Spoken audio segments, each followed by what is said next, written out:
У этой матери было предчувствие, которое в конце концов принесло свои плоды. Перед вами сегодня история, в которой показано, как любовь и упорство способны творить настоящие чудеса. Когда врачи не смогли найти решение проблемы, Эмилия проявила невероятное мужество и находчивость, чтобы спасти здоровье своего ребенка и вернуть его счастье. В 2019 году Эмилия Картрайт, ее муж Джеймс и их 6-летняя дочь Софи с нетерпением ожидали появления нового члена семьи. У них должен был родиться малыш, и вся семья была в восторге.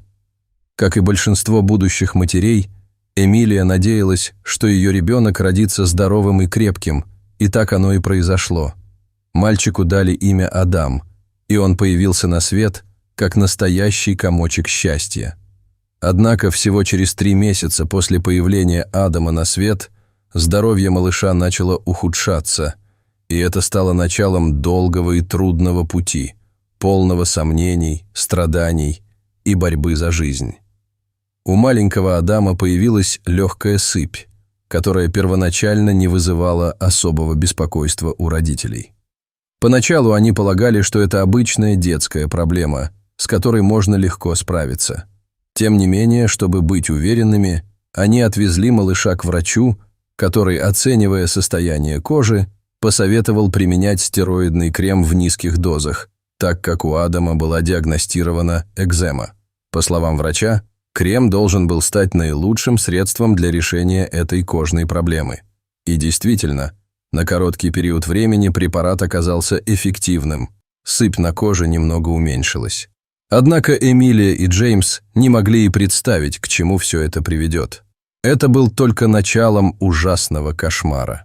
Несмотря на временное улучшение, через неделю после лечения сыпь вернулась. И не просто вернулась. Она возвратилась с удвоенной силой. Сыпь распространилась по всему маленькому телу Адама. Родители, полагая, что это всего лишь экзема, продолжили наносить крем. Беда в том, что сыпь снова исчезала под действием препарата, но вскоре возвращалась с еще большей агрессией. Все стало еще хуже. У Адама начали выпадать волосы, он стал слабым, болезненным и вялым, а вся его кожа снова покраснела. Он был всего лишь младенцем, неспособным выразить словами свои чувства и страдания. Состояние ребенка все более ухудшалось, и Эмилия с Джеймсом обратились к нескольким специалистам, которые, к сожалению, произнесли одно и то же. У Адама экзема.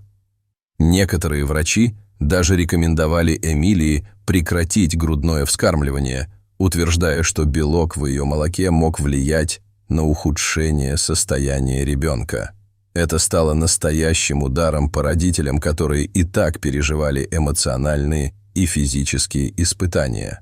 Когда Адаму исполнилось 5 месяцев, в семье произошло самое страшное. Малыш снова заболел. В этот раз врачам пришлось госпитализировать его. Такое состояние малыша, изможденного и лишенного сил, было вполне нормальным для родителей, не знавших, как помочь своему сладкому сыночку.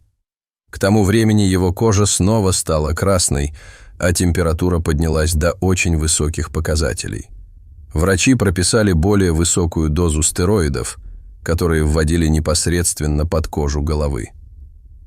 Адам провел в больнице 5 тяжелых дней. Инъекции, казалось, принесли облегчение, и сыпь немного утихла. Мальчик начал улыбаться, и у Эмилии на сердце стало легче, однако радость была недолгой.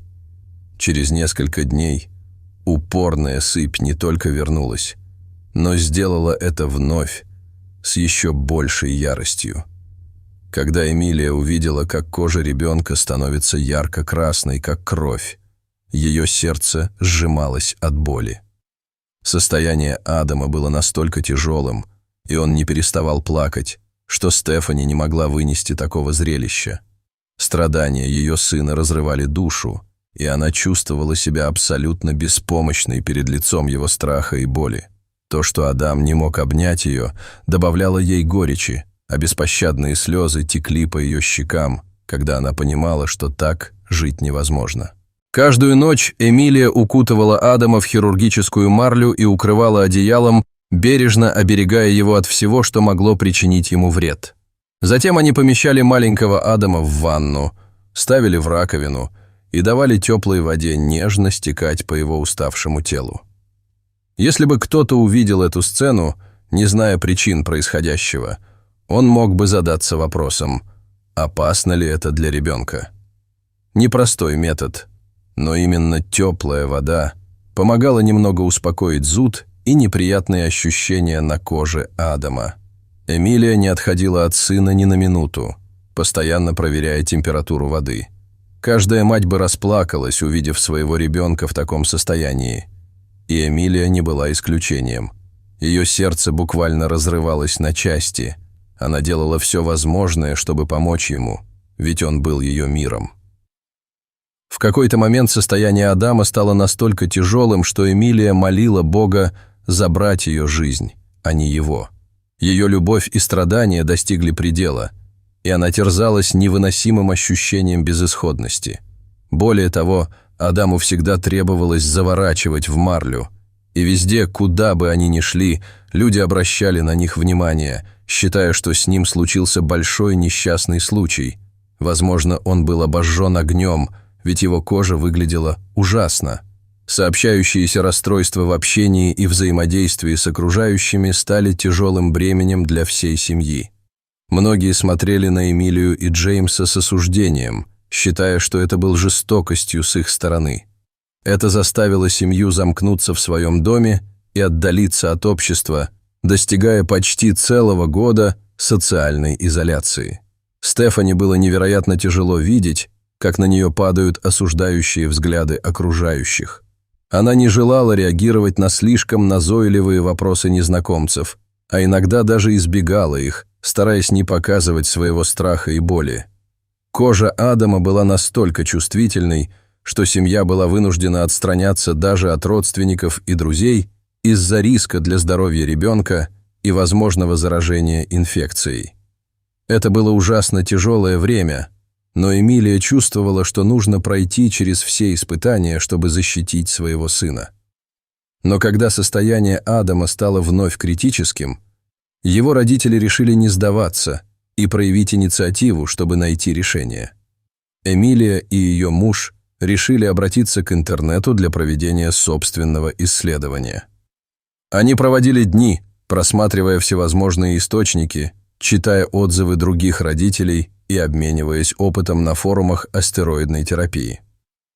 Пара наткнулась на множество сайтов, на которых была размещена информация о побочных эффектах использования стероидных препаратов и о том, как ухудшение состояния кожи после прекращения применения этих средств стало практическим правилом для многих детей.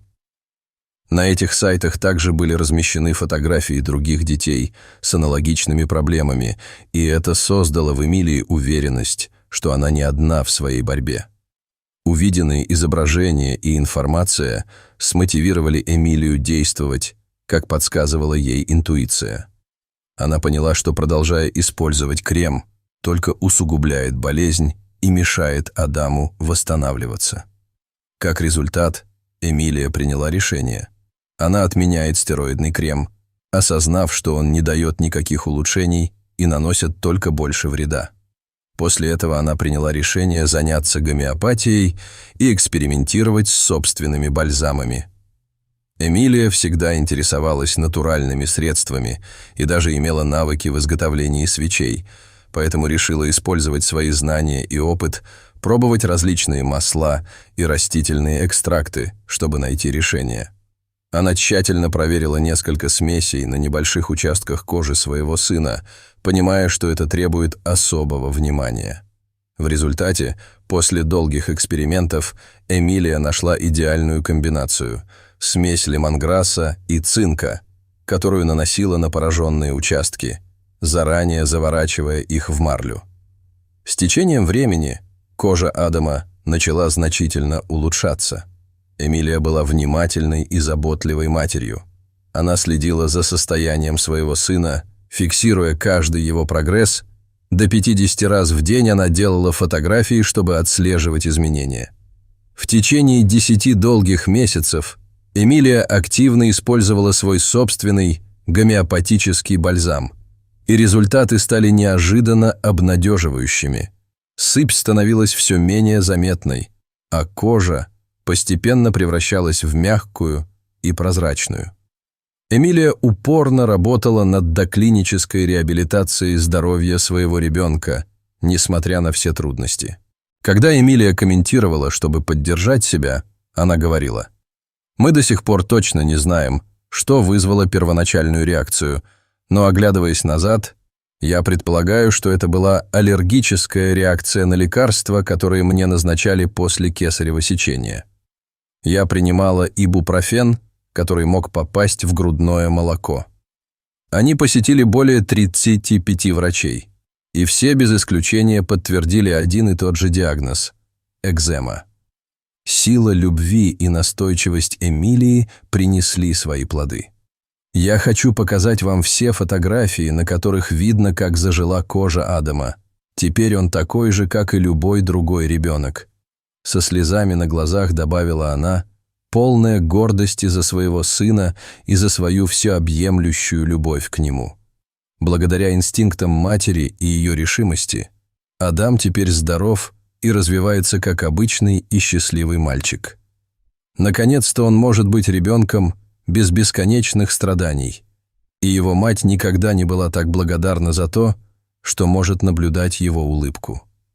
Теперь она может легко обнимать и целовать своего сына каждую секунду и значительно наверстать упущенное за те трудные и безрадостные месяцы, проведенные в страданиях.